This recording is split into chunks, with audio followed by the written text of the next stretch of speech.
Are you ready to heal from your trauma and the effects of abuse? If you're currently learning about CPTSD, narcissism, and the effects of narcissistic abuse, then you may have gotten to the point that you realize how much your whole life and personality have been affected. Narcissistic abuse changes us.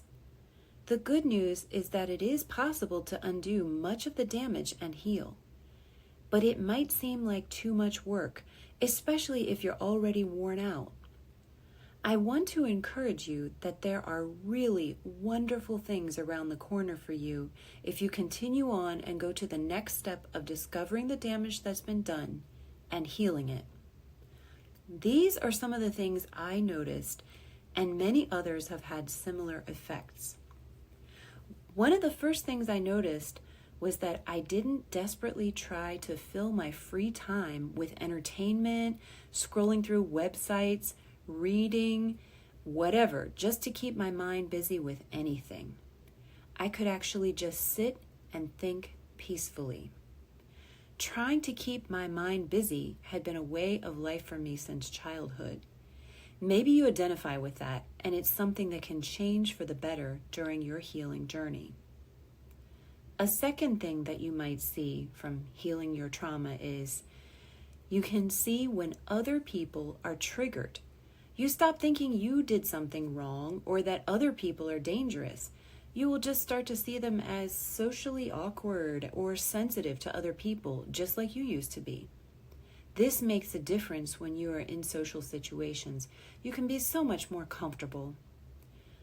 A third thing, you can recognize when some sort of conflict happens that it's really about the other person trying to push your buttons, and you'll take it less personally and respond less without even trying. A fourth thing, you can enjoy the moment. This is huge. It changes everything.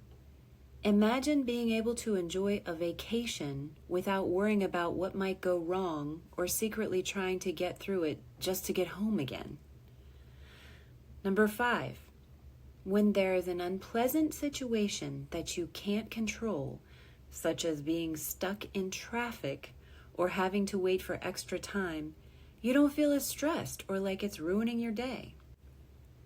Number 6, you can look people in the eye.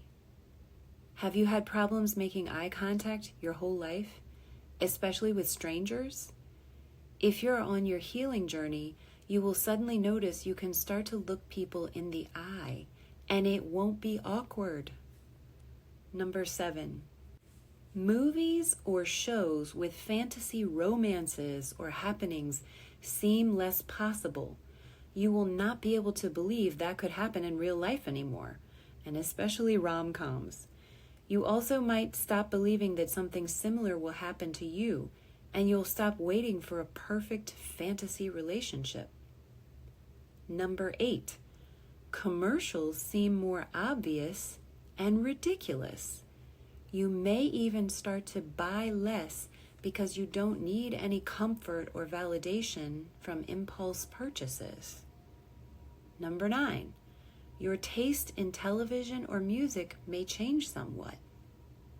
Number 10, some movies or shows you previously enjoyed may seem even better. You may see a deeper level, especially if they deal with realistic abuse situations. Number 11, you will try less to keep the peace, and you'll argue less with toxic people. It becomes clear who they are much faster. A 12th thing, you might notice things in your house or other surroundings you have never really seen before. This was so surprising to me, but I started to see things that had been there for decades for the first time. Number 13, you get more things done. Number 14, you worry less about other people and you're less irritated with less rumination. That's when you're thinking about the same thing over and over and over again. After you interact with others, you won't worry as much if you said something wrong or if they said something you didn't like. It just doesn't matter so much. Number 15, you can be happy for random strangers. You can see people dating, playing with their children, or other things, and you're just happy for them and it doesn't irritate you anymore. Number 16, you feel more mature, grown up, like you're really an adult. And the last one, your dreams change. Many people have recurring dreams. At the beginning of the healing journey, it's possible they will get more intense. But as you continue your healing, your dreams could change and get less frequent and less intense. If you have started noticing these changes, however small, it's a sign that you are making progress. If not, hopefully this little list will give you something to look forward to. You can heal, and these small changes are evidence. They are proof that you are getting back to who you were, and maybe even growing into who you were always supposed to be. If you haven't noticed most of these, or any of these yet, that doesn't mean that you're not healing or making progress. Some of these signs are not obvious until sometime after they start to occur. And this is not an all-inclusive list. I prefer to put in some things that I really don't hear mentioned very often. And if you're just starting to understand the issues that you've faced, then please take these healing signs as encouragement for the good things that await you if you make the changes and start healing and growing. It's not a fast or easy process, but it's worth it. And if you found this YouTube community, then you've already made a good start. If you want help in your healing journey, please check out my website in the video description. Knowing how to start your healing journey can be confusing, and that might be the time you need some guidance. If you liked this video, please remember to hit the like button and subscribe.